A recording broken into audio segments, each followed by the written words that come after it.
네, 여러분 안녕하세요. 네, 반갑습니다. 오늘은요, 수능 특강 62페이지 통치체제의 변화에 대해서 같이 보도록 하겠습니다. 모두 준비됐나요? 다시 수능 특강 62페이지 1번 통치체제의 변화에 대해서 같이 보도록 하겠습니다. 자, 임진왜란이 지나고요, 병자호란이 지나고 조선사회는요, 크게 많은 것이 변하기 시작합니다. 일단 대표적으로 우리가 배울 것은 새로운 비변사라는 그런 기구가 설치되고 그 비변사가 어떻게 변화되었는지 같이 한번 배워볼 거고요. 다음으로는 군사제도가 어떻게 변화되었는지 같이 한번 배워보겠습니다. 자, 그럼 비변사부터 시작하겠습니다. 자, 우리 비변사 선생님이 한번 설명한 적이 있습니다. 언제 설명했죠? 맞습니다. 임진왜란 배울 때 설명한 적이 있어요. 비변사가 언제 설치되었나요? 맞습니다. 삼포회란 때 설치되었습니다. 자, 개해약조 때, 세종대왕 시기에 개해약조 때 삼포를 개항했다. 그 삼포에서 이제 우리나라 조선에서 무역에 대해서 무역량을 제한을 하자 일본이 반발을 일으켜서 삼포 지역에서 왜가 일으킨 난이라고 해서 삼포회란이 일어났다. 그리고 나서 조선에서는 비변사를 설치를 했습니다. 비변사는 변방지역에 대해서 준비하는 기관입니다. 변방지역을 방어하기 위해서 준비하는 기관이었던 거야. 그러면은 군사기관이었던 거죠. 잠시만요. 비변사는 변방을 이렇게 하면 공간이 없네? 다시 어떻게 해야지 공간을 채울까? 변방, 방어, 준비. 그래서 비변사.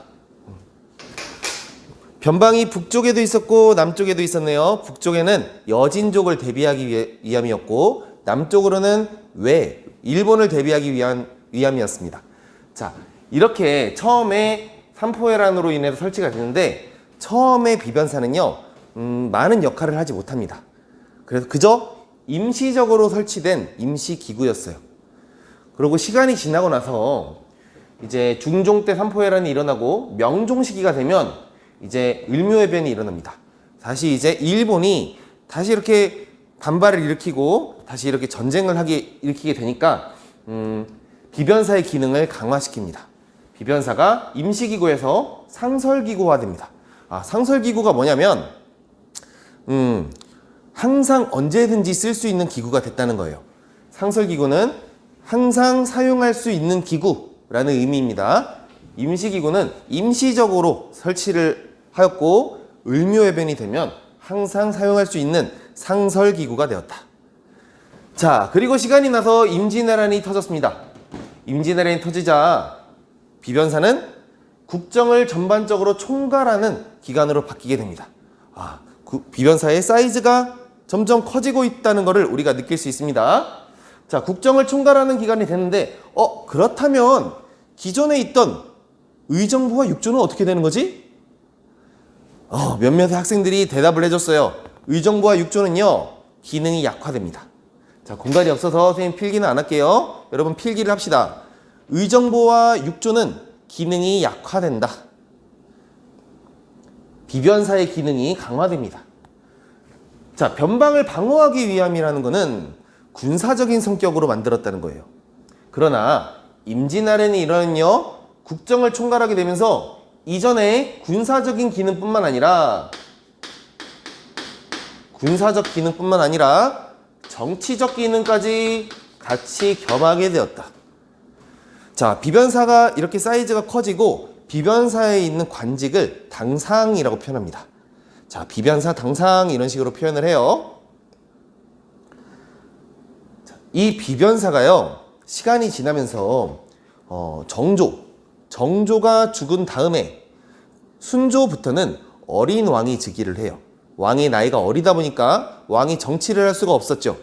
그래서 왕의 외척 가문인 와이프의 집안, 외척 가문이 권력을 행사하게 됩니다. 그 외척 가문들을 가리키는 말을 세도 가문이라고 표현을 해요.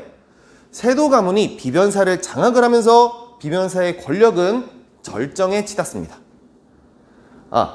임진왜란 뒤로 비변사가 많이 중요해졌다. 국정을 총괄하게 되었고 세도 정치 시기에 비변사가 절정기에 이르렀다. 자, 세도 가문은요 비변사를 장악해가지고 많은 패단을 일삼습니다. 그래가지고 흥선대원군 때 이를 보다 못해 비변사를 폐지를 하게 됩니다. 자, 이 비변사 설치할 때부터 폐지될 때까지 이 흐름을 모두 다 필기하고 알아두도록 하겠습니다.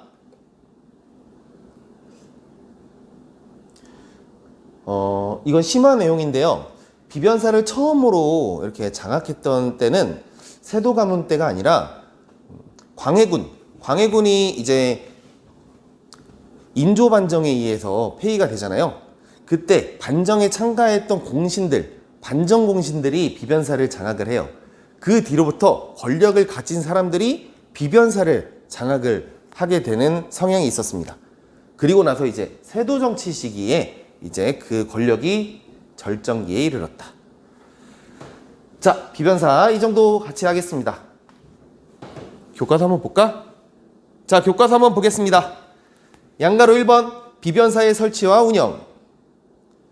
동그라미 1번 설치 보겠습니다. 중종 시기에 여진족과 외구의 침입에 대비하기 위한 임시기구로 설치되었다. 임시기구 밑줄. 언제 상설기구가 된다고?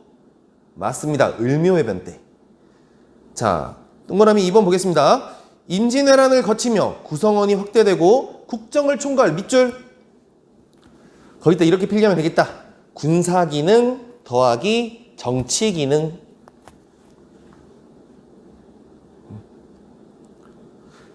그리고 나머지도 같이 알아두도록 하겠습니다. 자, 동그라미 3번 영향 보겠습니다. 선생님이 아까 설명했다. 의정부와 육조가 기능이 약화되었다.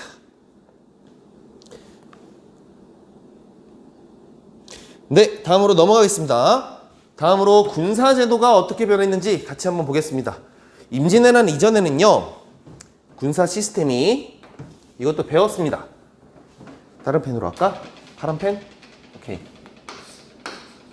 영상 강의를 많이 하다 보니까요, 혼잣말이 늘었어. 자, 임진왜란 이전에는요, 세조 시기에 오위라는 군사 시스템이 있었습니다. 그때 자세하게 설명은 안 했지만 오위는요, 어떤 의무적으로 군대를 가야 하는 의무 군인도 있었고요. 정병이라고 합니다. 정병. 그리고 이제 직업으로 이제 삼아서 직업 군인도 있었습니다. 그걸 갑사라고 표현을 합니다. 자, 그랬던 오위라는 시스템이 임진왜란을 겪으면서 속수무책으로 우리가 이제 당하니까 군사제도를 변화시킵니다. 그게 바로 오군영 시스템입니다. 오군영은 처음부터 만들어진 것이 아니에요. 훈련도감이라는 기구를 시작으로 해서 어영청, 총용청, 수어청, 금영 이렇게 순서를 거쳐가면서 만들어진 것이 5개의 군영이다. 우리 지금부터 5개의 군영 같이 한번 배워보겠습니다. 훈련도감은요, 임진왜란 도중에 만들어집니다. 선조식입니다. 선조 시기에 이 당시에 유성룡이라는 사람이 있었습니다. 유성룡이라는 신하가 선조한테 건의를 해서 만들어진 것이 훈련도감입니다. 이때 당시에는 이제 중국의 나라가 명나라였습니다. 명나라의 문물이 발전하고 제도가 발전되어 있다 보니까 명나라의 제도를 따와요. 한번 필기해 볼까?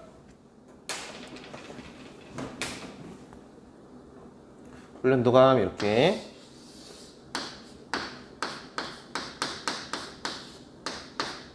명나라의 기효신서 라는 책의 내용을 바탕으로 이제 우리나라에도 이제 군사제도의 변화를 두기 시작하는 겁니다. 훈련도감은 어떤 기관이냐면요, 먼저 삼수병이라는 글자의 별표 한번 칠까요? 삼수병. 전문적인 군대를 양성하겠다는 거예요. 임진왜란을 겪는 도중에 우리도 이제 군사 시스템을 바꿔서 전문적인 군대를 만들어 보자. 대표적으로 세 가지 군사를 만들려고 합니다. 첫째는 포수입니다. 포수. 포수는 이제 뭐 화약이나 대포를 다루는 사람들을 포수라 그래요. 그리고 살수라고 적어볼까요? 호수, 살수. 살수는요, 칼이나 창을 다루는 사람들을 살수라고 표현을 해요. 마지막으로 사수라고 적어볼까요? 네, 사수는요, 활을 쏘는 사람을 사수라고 합니다. 훈련도감은 삼수병 시스템이었다. 그 안에서 포수, 살수, 사수를 만들었다. 네, 우리 지금까지 훈련도감에 대해서 같이 한번 배워봤습니다. 자, 그 다음으로 만들어진 군형은 어영청입니다. 어영청. 어영청은 인조 시기에 만들어집니다. 어영청이 언제 만들어지냐면요. 인조가 이제 반정을 일으키고 광해군을 폐위시키고 왕위에 오른 다음에 만듭니다. 왜 만들었냐면 후금, 그 당시에 이제 후금의 침입을 방지하려고 만들어요. 광해군이 중리배교를 했었는데 인조는 맞습니다. 친명, 배금 정책을 하잖아요. 그래서 금나라가 쳐들어올 것을 대비해서 만든 것이 어영청이다. 자, 어영청은요, 수도를 방어하는 역할을 했었고, 그리고 이제 시간이 지나면서 효종 시기가 되면 북벌 운동을 하잖아요. 그 북벌을 하는데도 어영청이 활용이 되었다. 어영청. 자, 다음으로 총융청에 대해서 보겠습니다. 총융청. 총융청도 인조시기입니다. 자, 인조시기에 선생님이 한번 설명했었습니다. 인조시기에 인조반정에 대해서 공신을 책봉하는데 그것에 대해서 불만을 품고 반란을 일으킨 사람이 있었다고 했습니다. 아, 기억이 안 나나요? 힌트 하나 더 줄게. 이때 당시 인조가 공주로 피란을 갑니다. 네, 맞습니다. 이괄해난입니다. 이괄해난이 일어나고 나서 이제 너무나 쉽게 수도가 경기 지방이 함락이 되는 거야. 너무나 쉽게 반란군한테 진압을 못하고 너무나 쉽게 반란군한테 당하다 보니까 총융청이라는 새로운 군형을 만듭니다. 북한산성 지역에 설치를 합니다.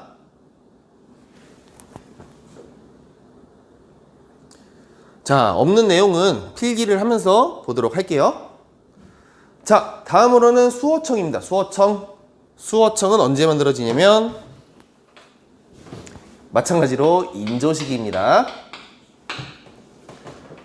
수호청은요, 우리 병자호란 이전에 하나의 더 호란이 있었다. 맞습니다. 정묘호란이 있었습니다. 정묘호란 이후에 인조가 이제 후금의 침입을 대비하기 위해서 남한산성에 이제 세우게 되는 군형이 수호청입니다. 그리고 나서 병자호란이 일어나고 나서 인조가 어디로 피신을 하지? 맞아, 남한산성으로 피신을 하지? 네, 지금까지 4가지 군형 배웠습니다. 마지막으로 5번째 군형, 금위영에 대해서 같이 보겠습니다. 금위영은 숙종시기에 만들어집니다. 숙종시기에 이제 왕실, 궁궐을 수비하기 위해서 금위영을 만들었습니다. 자, 훈련도감, 어총수금, 어영청, 총융청, 수호청, 금위영, 이렇게 해서 5군형 시스템이 만들어지게 되었다. 네, 지금까지 군사제도로 중앙군인 5군형 체제에 대해서 같이 공부를 했습니다. 자, 마지막으로 지방군에 대해서 같이 한번 배워보도록 하겠습니다.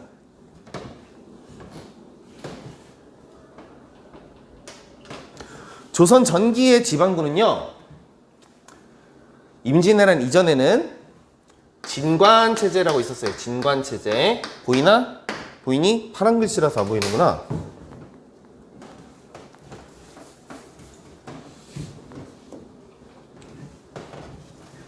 진관체제.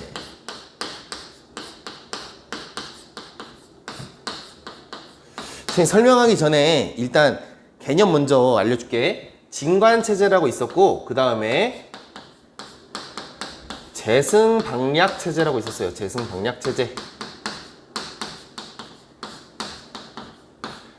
그리고 임진왜란을 겪고 난 다음에 새로운 지방군, 소구군 제도를 만들기 시작합니다. 진관 체제하고 제승방략 체제를 이해하려면 지도를 그려야 될 것 같아. 이게 보이나? 보이나? 보이지? 자, 지도를 한번 그려보자.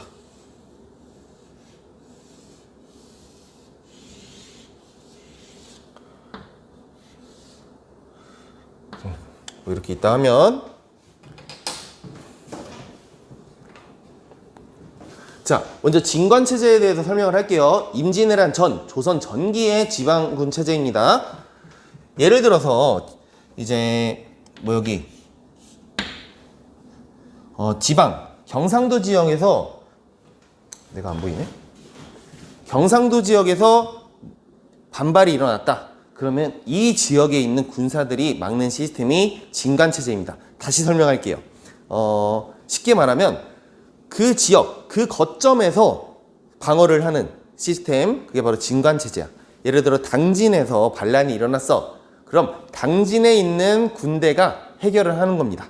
그 거점, 그 지방 거점을 삼아서 그 거점에서 해결하는 것, 그게 바로 진관 체제. 자, 제승방략 체제가 뭐냐면요. 제승방략 체제는 이런 겁니다.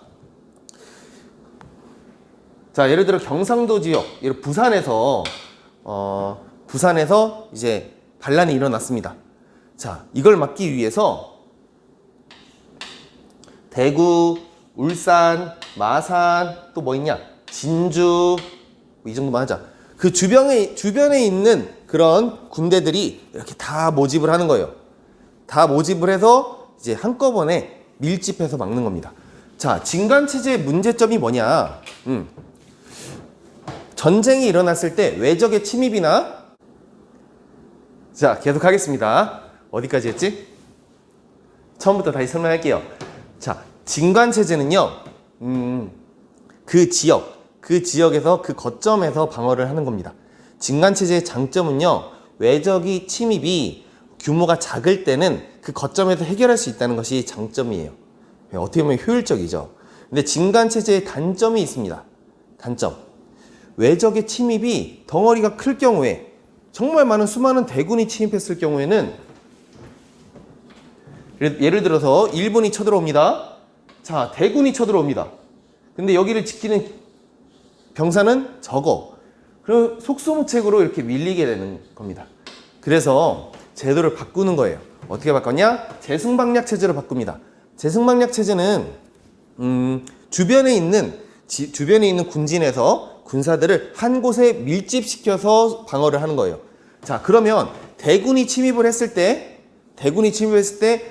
여기서도 주변에서 이제 많은 군대들이 모이니까 대군이 형성이 되겠죠. 네, 그래서 대군의 침입을 대군으로 막을 수 있다는 것이 장점입니다. 하지만 임진왜란 때 이 제승방략 체제가 모순이 생겨가지고 속수무책으로 당하게 됩니다. 어떤 모순이 있었을까요? 바로 지휘관의 문제였습니다. 자, 제승방략 체제의 지휘관은요, 수도에서 그 공격당하는 지역까지 지휘관을 파견합니다. 이 당시에 KTX가 있었나요? 없었죠. 네, 말을 타고 가는데 오래 걸려요. 자, 이미 군사들은 다 밀집을 했는데, 주변 지역에까지 다 밀집을 했는데 지휘관이 가는 데는 오래 걸리는 거야. 그러다 보니까 어떤 일이 생기냐?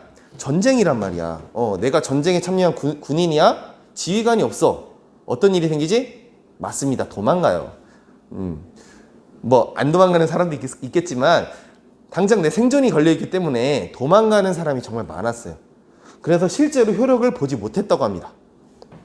자, 진관체제, 제승방략체제, 이 두 가지가 모두 문제가 있다 보니까 체제를 변화시킵니다. 자, 그러면 조선 후기가 되면요, 지방군 체제로 소고군 체제가 있었습니다. 소고군 별표 하나 치자. 소고군 또한 명나라 기호신서의 내용에 영향을 받아가지고 만들어진 것입니다. 누가 건의했을까요? 훈련도관 건의했던 사람, 유성룡이란 사람이 건의를 해요. 네, 소고군 제도의 특징은요, 크게 두 가지예요. 양반들도 군대를 간다. 양반, 뭐 상인, 중인, 뭐 천민 상관없이 모든 계층이 모두 다 군인이 되는 겁니다. 소고군. 그리고 두 번째는요. 농민들이 이제 바쁠 시기를 농번기라고 하고 이제 한가한 시기를 농한기라고 하거든. 바쁠 시기에는 열심히 농사를 짓다가 그 한가한 시기 농한기에는요 군사훈련을 해요. 군사훈련을 하고 그리고 유사시에 전쟁이 일어나면 전쟁에 참가를 하는 거지. 자, 농민이 농사도 짓고 군대도 가고 전쟁에도 참가하는 시스템, 그걸 바로 병농일치라고 표현합니다. 바뀌어도 돼요. 농병일치, 병농일치 상관없습니다. 자, 수능 특강 한번 봅시다. 군사제도의 변화 중앙군부터 같이 볼게요. 훈련도감, 어영청, 총용청, 수어청, 금이영을 설치해서 무슨 시스템? 5군형 시스템이 만들어졌다. 다 어떤 배경으로 만들어졌는지, 그리고 훈련도감에서는 삼수병 시스템, 이건 중요하다. 네, 다음으로 보겠습니다. 지방군 보겠습니다. 지방군. 소국군 체제였다. 양반에서 노비까지 모든 신분으로 편성이 되었다.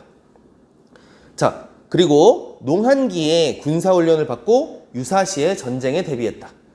자, 그리고 바쁠 때는 열심히 농사를 지었다. 그러한 성격을 뭐라고 한다고? 네 글자? 병농일치였다.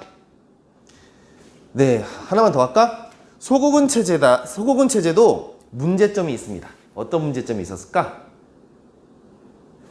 양반이 이전엔 군대를 안 갔단 말이야. 근데 군대 가기 싫을 거 아니야. 나 양반인데. 그래서 나중에는 양반이 군대 가는 걸 기피합니다. 양반이 기피를 하니까 나중에는 이제 양인하고 천민 계층밖에 남지 않는 거야. 그런 이제 문제점도 있었고, 그리고 5군형, 예를 들어 어떤 농민이 5군형 안에도 들어가 있고 소국군 안에도 들어가 있습니다. 그러면 이제 군역을 2배로 내게 되는 그런 문제점도 발생을 하게 돼요. 자, 지금까지 우리가 군사제도에 대해서 같이 배워보았어요. 오늘 배웠던 내용, 비변사와 군사제도 같이 한번 복습 한번 할까요? 비변사는 이제 삼포해란 시기에 변방지역을 방어하기 위해서 설치되었다. 처음에는 무슨 기구? 임시기구였다. 자, 다음으로 을묘해변 시기에는 을묘해변이 일어나자 비변사가 상설기구화되었다. 그리고 나서 1592년에 임진왜란이 일어나자 비변사의 기능이 강화되었습니다. 어떻게? 국정을 총괄하게 되었다. 군사적인 기능뿐만 아니라 정치적인 기능까지 같이 하게 되었다. 자, 그리고 시간이 지나면서 세도 가문이 비변사를 장악하면서 절정기에 이르렀다. 자, 그렇게 너무 폐단이 심하다 보니까 흥선대원군이 이를 폐지시킨다. 군사제도 보겠습니다. 군사제도 중앙군으로 5군형, 그리고 지방군으로 소구군이 있었다. 자, 훈련도감은 임진왜란 이후에 유성룡이라는 사람이 건의해서 설치했다. 자, 삼수병 시스템이었다. 포수, 살수, 사수가 있었다. 자, 다음으로 어영청은요, 인조가 인조반정 이후에 후금의 침입을 대비하기 위해서 만들었다. 자, 그리고 나중에는 북벌을 하기 위한 그런 군형으로도 활용되었다. 자, 총용청은요, 이괄의 난이 일어나자 너무 쉽게 성들이 함락당하다 보니까 북한산성 지역에 설치하게 되었다. 자, 다음으로 수어청은요, 정묘호란 이후에 이제 남한산성 지역에 설치하였다. 자, 금이영은 숙종 시기에 왕실을 호위하고 궁궐을 수비하기 위해서 만든 것이다. 자, 소고군 체제는요, 진관체제, 재승방략체제의 한계를 느껴서 설치하였다. 특징으로는 양반에서 천민까지 모든 계층이 들어가 있었다. 그리고 병농일치 성격이 있었다. 자, 오늘 배운 내용 모두 이해가 됐나요? 네, 그러면 오늘 수업 여기까지 하겠습니다. 모두 고생하셨습니다. 안녕.